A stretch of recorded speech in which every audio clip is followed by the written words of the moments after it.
Hi, everybody. I'm Steve, and I'm part of the Programs and Services team at Macular Disease Foundation Australia. Thank you for joining us today. Today, we're joined by Wana Zhengwan, who will be taking us through some insights into volunteering. Before we move on, I'd like to acknowledge the traditional custodians of the land on which we are meeting and pay my respects to elders past, present, and emerging. I'd like to start with some housekeeping for the webinar. If you do have any audio or visual problems, please refresh your page or call us on 1-800-111-709. If you're hearing me, this means you've been able to access the webinar. Because we have a number of people attending, everyone's microphone has been muted, so we won't be able to hear you. Videos have also been switched off, so we can't see you. To interact with the group and ask questions, please use the question and answer box, which you will find on the right side of your screen. I'm showing you a screenshot of where to find this feature. At the bottom of your screen, you'll be able to see a few icons such as chat, raise hand, and Q&A. Today, we'll be using the Q&A function. Please type your question into the white box and click on send. Your questions will be answered at the end of the presentation, but feel free to type out a question at any time. I should note that other attendees will not be able to see your questions. Only myself and Wana will be able to see them. There's also an option to send in your questions anonymously, as shown here. And if everyone could keep the questions general in nature, as we can't provide personal advice over the webinar. We also will not be able to answer questions immediately. So if you are having any audio or visual issues, please call our toll-free helpline on 1-800-111-709. And finally, the last icon is Leave Meeting. Clicking on this will allow you to exit the webinar. And I would like to welcome everyone to today's webinar and introduce our guest speaker for today, Wana Zhengwan. Wana is the Programs and Volunteers Coordinator at Macular Disease Foundation Australia. Her experience in volunteering in the volunteering space extends back 15 years, where she began volunteering with domestic and international organizations supporting different communities and local councils. Wana has brought her experience as a volunteer to her recent volunteer management roles at the University of Sydney and MDFA, where she aims to bring her passion for volunteering and her professional experience together to positively impact the quality of life for those affected by macular disease. Wana has a Bachelor of Pharmacy and Management and a Master of Public Health from the University of Sydney, and is pursuing a master's degree in Project and Program Management at the same institution. Over to you, Wana.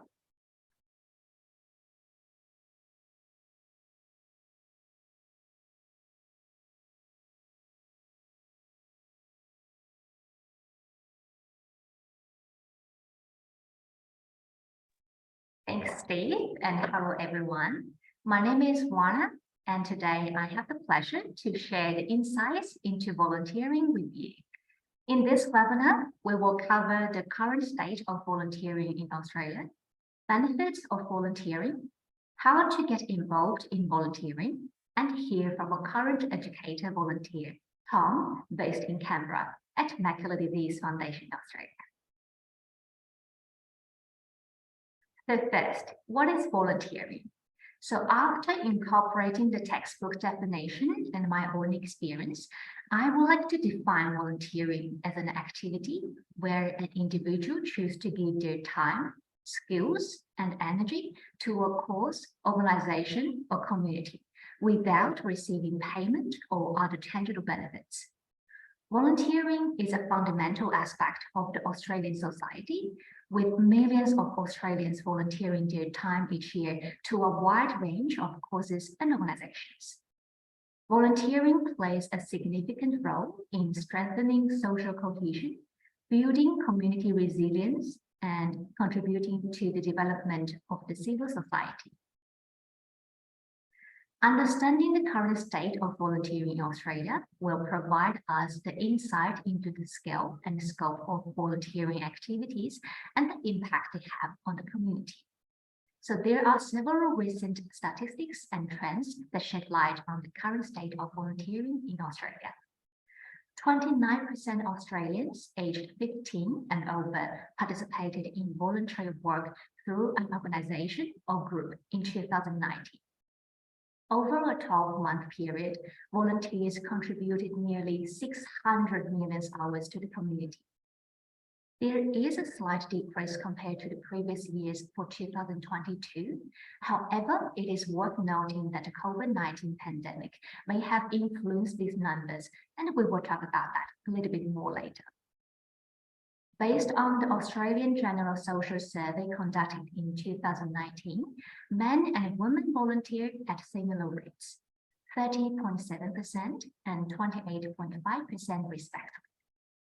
People aged 40 to 54 years are more likely to volunteer than the other age groups. It is also very interesting to know that 2/3 of people volunteered for one organization only, and 23% for two, 10.4% for three, or even more. Before the pandemic, nearly all formal volunteering involved volunteering in person, in the office, or the field. But we already had 8.5% of people said they volunteered over the internet and 8.5% over the phone.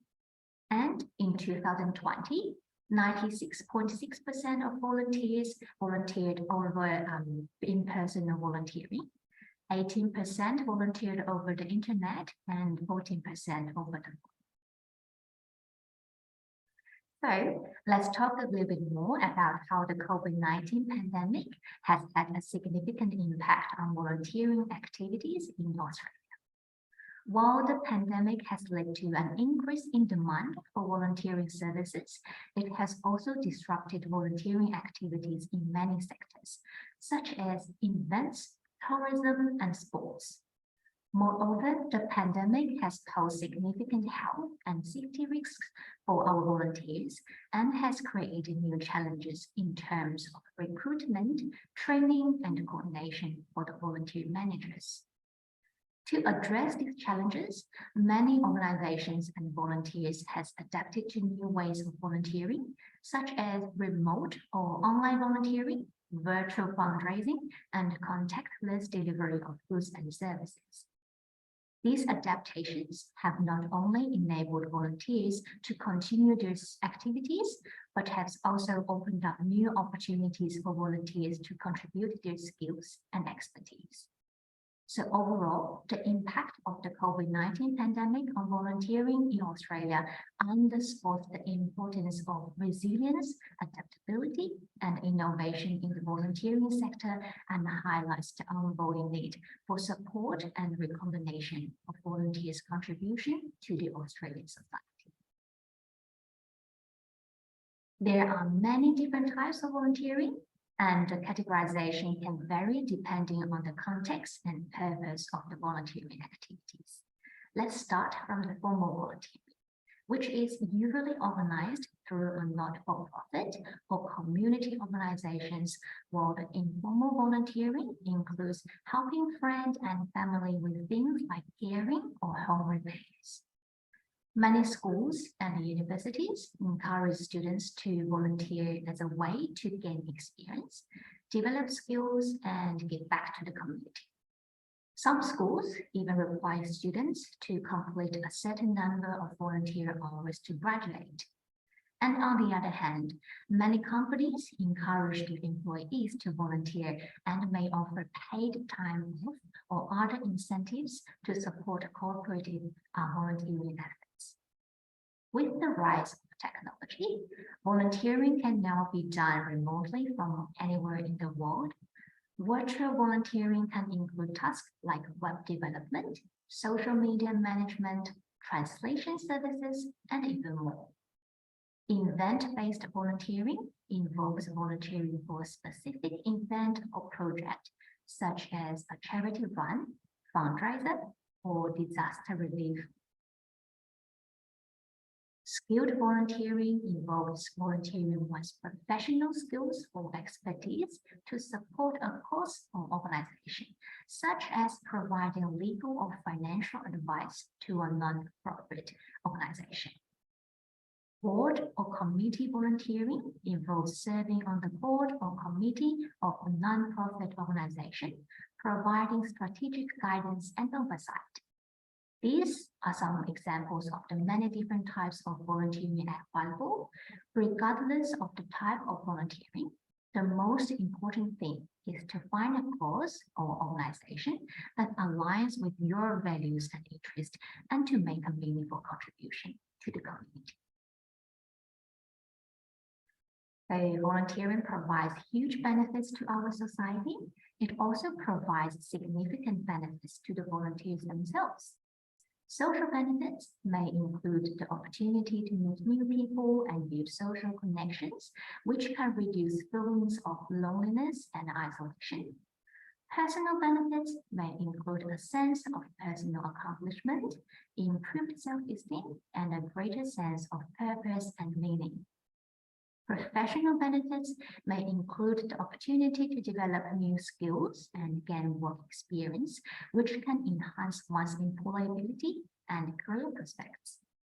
From the next slide, we will look at some research insights together, which could provide us with the evidence supporting the benefits of volunteering at the individual level. Firstly, we have both other-oriented and self-oriented volunteering were significantly related to better health outcomes. Other-oriented volunteering was found to have better health benefits than self-oriented volunteering.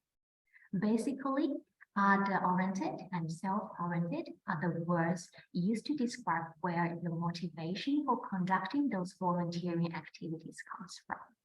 However, regardless if you are others or self-oriented, there is a growing body of research that highlights the positive effects of volunteering on mental health and overall life satisfaction.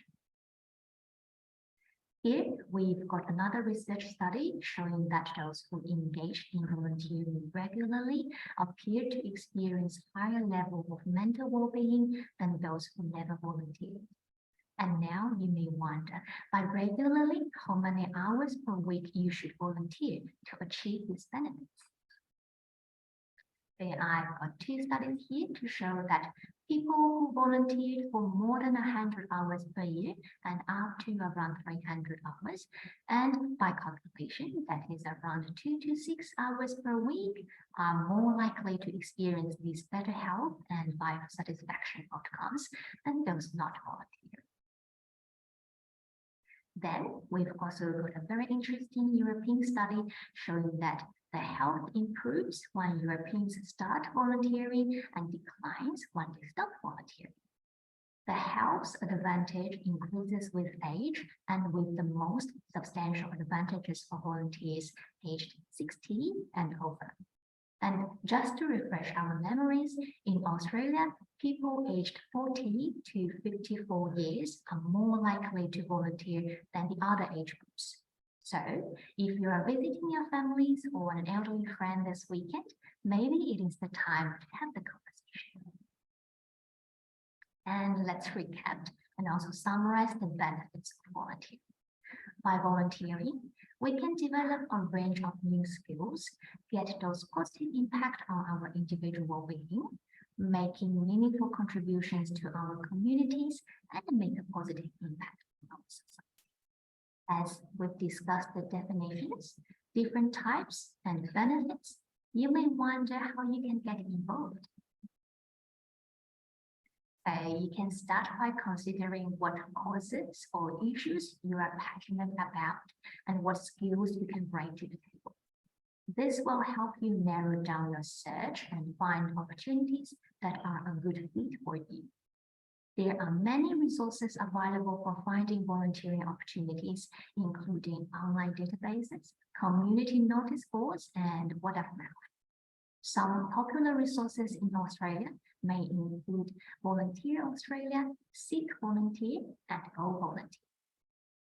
Once you've identified a potential opportunity, reach out to the organization to learn more about the role and the requirements. This can include things like the time commitment, training requirements, and any relevant policies or procedures. I would suggest to make sure to choose a volunteer opportunity that fits with your schedule and availability. Some opportunities may require a regular commitment, while the others may be more flexible. And once you've found a suitable opportunity, get started by attending any required training sessions or orientation programs. This will help you to understand the expectations and requirements of the role and ensure that you are equipped to make a positive contribution. In Australia, there are many resources and support available for volunteers. There are many organizations that are providing information on opportunities, training and support for volunteers, and guidance on volunteering policies and procedures. Volunteering can be a great way to give back to the community, develop new skills, and make meaningful connections. By taking the time to find a suitable volunteer opportunity and getting involved, you can make a positive impact on the world around you. And now let's briefly talk about the volunteer opportunities at MDFA. At Macular Disease Foundation Australia, the majority of our volunteers are contributing to the macular disease community as an in-office admin support assistant or as the local or online support with facilitators. For the MacMates phone call volunteers, depending on their general qualification, background, preferences, and whether if they live with a macular disease, they can choose to be the guide or the buddy for the other people they support over the phone. And we will soon hear from Tom sharing his experience on volunteering at MDFA as an educator volunteer. So in summary, you can choose from in-person, online, and over the phone volunteering opportunities if you would like to volunteer at MDFA. So Tom joined MDFA as an educator volunteer in the middle of 2022. Now, as a qualified MDFA educator, Tom will present at local community center or progress clubs to increase the community's awareness of the risk factors of age-related macular disease and encourage people to take preventative actions. During this interview with Tom, he mentioned that the volunteering experience at MDFA has allowed him to meet interesting people, do things which are worthwhile, and make a contribution back to the culture and also the society. Before we start playing the video, I'd like to let everyone know that there might be a slight discrepancy between the visuals and the audio due to possible lags or internet connection problems.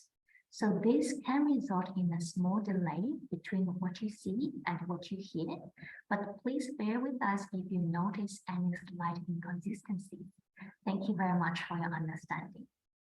We will now hear from Tom, and this video clip is around 5 minutes.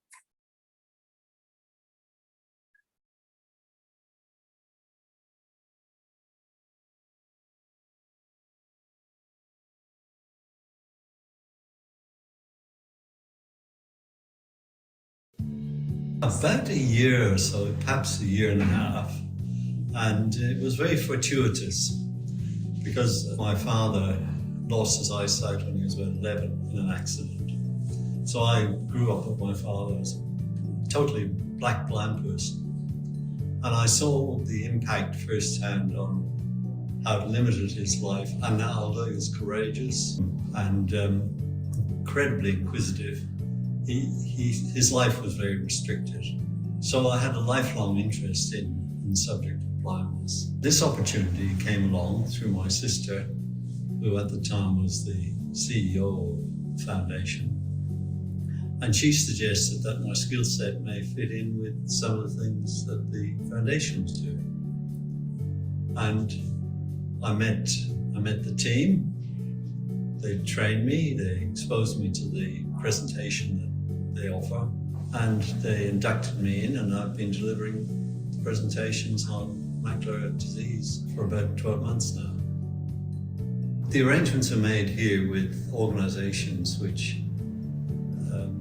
cater for people over 50, 55, Probus and organizations of that nature, villages for those over 50, 55, and the office team here offered this presentation on age-based macular degeneration. And then if things work out, I'm available at a time that's suitable for them.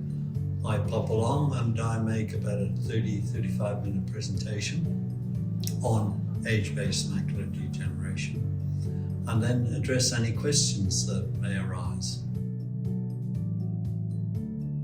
Well, the feedback usually is very positive.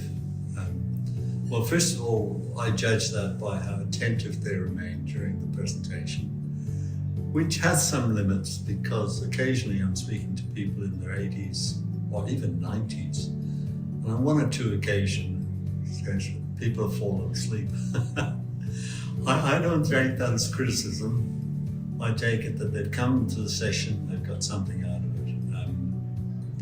Yeah, so that's good.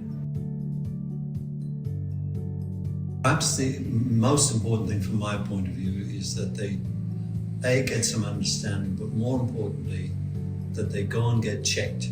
And equally importantly, that they take all the steps that the foundation recommends. So if they leave the room energized to get checked and energized to examine their lifestyle, their diet, and so forth, and make adjustments to that which are beneficial, then that's the main objective achieved.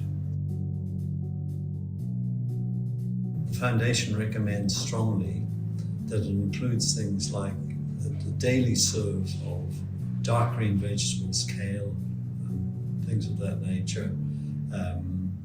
And because that has certain antioxidants in it, which are beneficial for the macula. Oily fish twice a week, handful of nuts once a week, unprocessed, and so forth. I've met a lot of really pleasant, interesting people, and I enjoy listening to their macular journeys, and they vary, and they're kind enough to share that. Some of them, many of them, want to share that on a one-to-one basis with me. I particularly take satisfaction when people get it, take the message, act on the advice, and do something about it.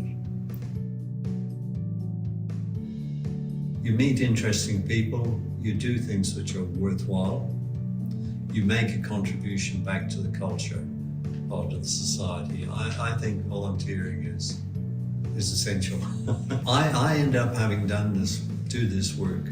At the end of the day, I feel I've been the privileged one. I've gotten to speak to people, got people to attend to what I'm saying, and without exception, and I've lost count of the number of people who I've encountered, they've all been pleasant to me and interesting. So volunteering, absolutely, if you have the talent.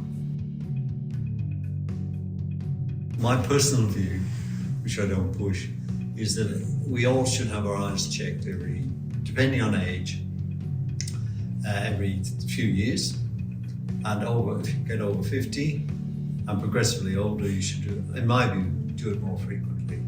Because not only will it pick up macula, but it'll pick up other serious eye conditions as well. And cataracts, for instance, or pressure in the eyeball. It'll pick up a range of conditions, and the sooner you know, the sooner you can treat it. So it's like monitoring. I mean, people have their car service every 5,000-10,000 kilometers. Well, I say get your eyes checked every period that's appropriate.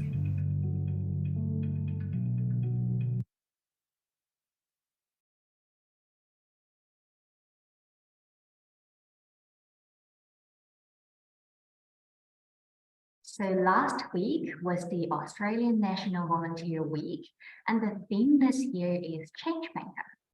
Our volunteers, like Tom, are the change makers in the macular disease community, and they are making a meaningful and positive change through volunteering.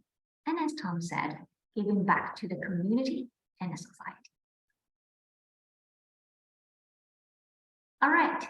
So today we've discussed the definition and significance of volunteering in Australian society, the current state of volunteering in Australia, and the associated benefits of volunteering. We have explored the different types of volunteering, and I have provided some suggestions for finding and choosing a suitable opportunity. The key message for today is that volunteering is a meaningful and fulfilling way to make a positive impact on your life and the lives of the others. By volunteering, you can develop new skills, build networks, enhance your well-being, and contribute to your community. Finally, I would like to acknowledge the importance of recognizing and valuing the contribution of volunteers to the Australian society. Volunteers play a vital role in our communities, and their efforts should be appreciated and celebrated. Thank you for considering volunteering and for your commitment to make a positive impact on the world around us. And now I will hand it back to Steve.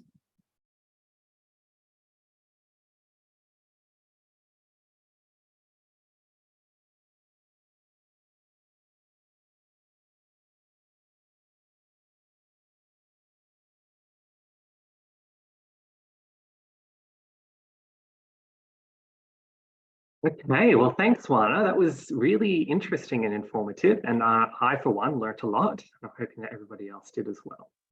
So just a reminder, if you have any questions about anything Juana went through, please click on the Q&A icon and type your question into the white box and then click send. I will be reading out the questions very shortly.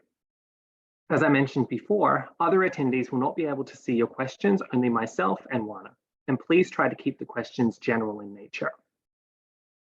Now, before we move into questions, I'd like to talk about the work of Macular Disease Foundation Australia. We have a number of pillars that guide our work. These include prevention and early detection, where we provide accurate, current, and ongoing information to increase the awareness of macular disease nationwide. Just last year, we reached almost 7,000 people through education sessions. Supports and services.